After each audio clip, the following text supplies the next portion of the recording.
Address the concerns people have. People's concerns are legitimate, but don't blame the other. Let's have the conversation. People aren't stupid.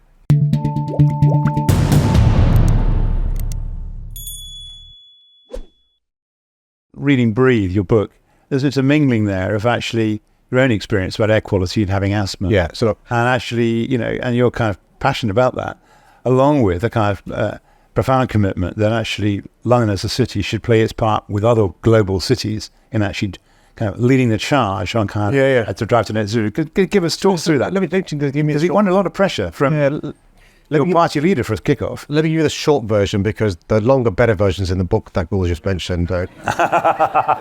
So I mentioned all policy is personal. So I believe the best policy, I speak as a former lawyer, comes from evidence plus values. Evidence plus values equals the best policy in my view. So when I first ran to be mayor in 2016, King's College did some research because the air in our city is poisonous. It's poisonous.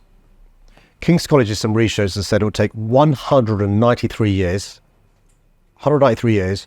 to bring the air in London within lawful limits. Nitrogen dioxide, particulate matter. As a consequence of this poison, roughly speaking, 4,000 people died prematurely in London. Across the country, roughly speaking, 38,000 people died prematurely. It can lead to asthma, which I developed training for the marathon in 2014, breathing in this stuff, dementia, cancer, heart disease. That's the evidence. We also know it's an issue of social justice and racial justice. Why? It's the poorest Londoners, least responsible for this, who suffer the worst consequences. Ella Kissy Deborah, a 9-year-old child, being one example. Also an issue of racial justice. It's poorer black Londoners who live in the main roads where there's the most poison. So evidence, I've just explained. Values, social justice, racial justice. King's College said 193 years. Because of the ULEZ, by next year, 184 years earlier, the air in London will be within legal limits. Oh, well, that's how we have to go. There are challenges along the way. So that the book talks about 7 such challenges. Fatalism. Oh, there's nothing we can do about it, right? Apathy. There's nothing. It doesn't really affect me. Cynicism. All you politicians are the same. Deprioritization. Other things are more important than this. Gridlock, cost, hostility. So in the book, I talk about all these various challenges. And, Uxbridge was clearly an issue. I'll tell you this though, in the general election, Uxbridge went Labour. Did you? Congratulations on all of that. But did you ask yourself questions about whether you could have done, more to sell it? Do you think there's a general issue here? There is reform at their conference all day yesterday, and again today. So if they get. When Nigel Farage becomes Prime Minister, he's going to roll back all this green nonsense, he declares, to kind of whipping with joy from his audience. Have we got to do better in actually kind of making the case? What you've just said is kind of tremendously impressive, did you kick yourself after that kind of Uxbridge by-elections out? I could have done more to sell it. What some people have done, the Conservatives, Reform, the far right, is they're embarking on a culture war. And this culture war has different proxies. By the way, the same thing was said when Enoch Powell made a very, very articulate, the oratory in that speech, Rivers of Blood. It's quite impressive, right? That was a culture war. It wasn't called a culture war then, but race was the proxy. You speak to those involved in the Stonewall riots in New York, and you speak to Peter Tatchell. Sexuality was a culture war back in the 60s, 70s, 80s, 90s, and noughties. You could talk about trans. So these cultural things are not new. I think I got right on my side. I think the evidence is quite clear. At every stage of the ULEZ, we first did it in central London, opposition, brought it in, the clouds didn't fall in, people then went over. Went to in London, same thing, objection. In outer London, the issue was this, right? The timing of the by-election wasn't great because it was a month before the extension. But here's the point. Do you adopt the arguments of your opponents, or do you have the argument and try and persuade people? And I think one of the roles of politicians is to be teachers, and in a patronising way, to explain to people why we're doing what we're doing. You can't do it with 140 characters, right? You actually sit down and explain to people why you're doing what you're doing. You've got followership or leadership. Now, followership means you just obsess by focus groups and do whatever the people want. That leads to capital punishment being made lawful, right? Leadership is saying, look, evidence and values leads to this. Let me explain to you why I'm doing why we're doing I'm doing what you're doing. And that means, I'm afraid, I do believe in experts, right? I think experts have a role to play. So I will listen to the experts at Great Ormond Street, the scientists at Imperial College and King's College, the World Health Organization, over, frankly speaking, Nigel Farage and Rishi Sunak and Boris Johnson. Europe, we've got to talk about Europe. I mean, why has it become so difficult to make the case for at least membership of the single market, the customs union, and beyond that, membership of the European Union? Look, let me explain the dilemma for the National Air Party and Keir Starmer for obvious reasons. Look, whether we like it or not, some people may like it. The British public in 2016, in June 23rd, voted to leave the EU. We can talk about the lies told and being sold a pub and all the rest of it, but the British public voted to leave. And I think it'd be very difficult for somebody running to be the Prime Minister to stick two fingers up to the results of the referendum. So I think it's very difficult in the short term to talk about rejoining the European Union. I think it just is. And we can have a conversation about that if you like. That doesn't mean, though, we've got a cat and nose to spite our face. I think I'd like to look at the least worst option being outside the European Union, right? There's a spectrum outside the single market, outside the customs union, divergence,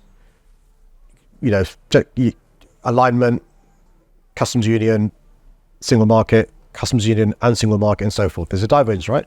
And you look at the economic case, look at the social case, look at the moral case, look at the cultural case, and then come up with what your options are going to be. Now, the good news is whether it's David Lammy, Keir Starmer, Rachel Reeves, they've all said publicly, I'm not breaching confidences, that we want close alignment with the EU. That is music to my ears. We got close alignment.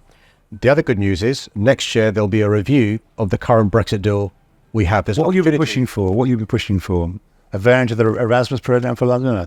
A relaxation of the helping kind of the creative industries in London, which means so badly hurt by kind of the rules. Even the City of London is getting through, but it could flourish better. I mean, what are you going to be pushing for in that? No, I think we are, as a country, surviving, not flourishing. And I think we're going to talk about, and by the way, address the concerns people have. People's concerns are legitimate, right? So you can play on their concerns, you can address them. So we're going to address people's concerns. People are concerned that they can't get their kids into decent state schools. People are concerned they can't they can't have access to affordable housing. People are concerned their parents can't get decent healthcare, right? Those are legitimate concerns. But don't blame the other, right? Let's stop pretend or accept the thesis is because of the EU. We've been out of the EU now for 8 years, right? So now they moved on to it's the fault of asylum seekers and refugees, right? The riots this summer. And my point is, well, we've got to address those concerns, people with legitimate concerns. It's because we've not invested in the NHS. It's because we've not invested in decent, affordable housing, council housing. It's because we've not invested in the state education system. We've been, distracted by the other policies of Gove and the others. And the best way to invest is to have growth. The best way to have growth is invest in infrastructure. Let's have the conversation. People aren't stupid. Have the conversation and educate in a non-patronising way. So when it comes to the European Union, Will, I want close alignment. By the way, in London, we're the only region of the country that's now bounced back post-pandemic versus pre-pandemic, right? And there's a variety of reasons why people have invested in London. Our diversity, our universities, the skills force. But, Will, in many of our leading sectors, there's skill shortages. Yeah. Even if we train up every single person who's out of a job, even if we get back into health, everyone who's healthy, even if we, can somehow get all those out of work into work, there will still be vacancies. Now, unless some of us are willing to have 7, 8, 9 children and accelerate their growth from 0 to 18 in a short rapid time, we've got to have a conversation about immigration. We've got to be honest about this. Now, there are some sectors where there's a shortage. I'd like to have devolution where some parts of the country don't want immigration, may not need it. That's fine, right? So those parts of the country that do, let's have a conversation about those areas where there's gaps and how we can fill those gaps. Combination of skilling up, combination of some migration. And remember my own experience. Migrants do not come here to sit in their bums, right? They tend to be young, they want to work, they want to contribute, they pay taxes, national insurance and so forth. And also because they're young, fit and nimble, they very, very rarely use public services, right? And that conversation is not being had. By the way, here's the irony. Nigel Farage, he married a foreigner. He married a German woman. It's okay for him, not for you and me. So if you fall in love with someone from India, or someone from China or someone from Pakistan, it's a nightmare bringing your loved one here to this country. And so, those are the sort of conversations we've got to have. There's asylum seekers, there's refugees, there's students, there's tourists, there's family reunion, and so, I support Liverpool like a good South Londoners. Right? I support Arsenal. We've benefited from work permits, right? Arne Slot and before him Jurgen Klopp. Mo Salah, thank God of work permits, right? 35 goals a year the guy scores, right? And so let's have the conversation, and people aren't stupid. They'll recognise the benefits of migration. My last question, and then we'll throw it over to the audience. What's your reply to kind of JD Vance, that London is an Islamic city and UK is an Islamic nuclear state, and to kind of Lee Addison, former deputy chair of the Conservative Party, who's kind of using the platform at yesterday's Reform conference to kind of violently disagree with your record and make kind of implicit attacks on your standing as a Muslim. Well, there's a lot to unpack there. So a number of things. I don't know who said this. I think it's Mangelo. Look, when somebody shows you who they are, believe them. Believe them. When Donald Trump showed us who he was, in all those years before 2016, we should have believed him, right? And so it goes back to the first question, actually, Will, which is allyship. Look, who are the one group of people who is permissible to criticize, demonize, make generalizations against, stereotypes against, use tropes against than anybody else? It's Muslims, right? And so what these people are doing is, because it's not acceptable, it shouldn't be anyway, to go after black people anymore or Jewish people anymore. They're going after Muslims. And we've got to be alert to the slippery slope here. So JD Vance, brackets, the man who said, childless, cat owning, whatever, right? That's his view of women.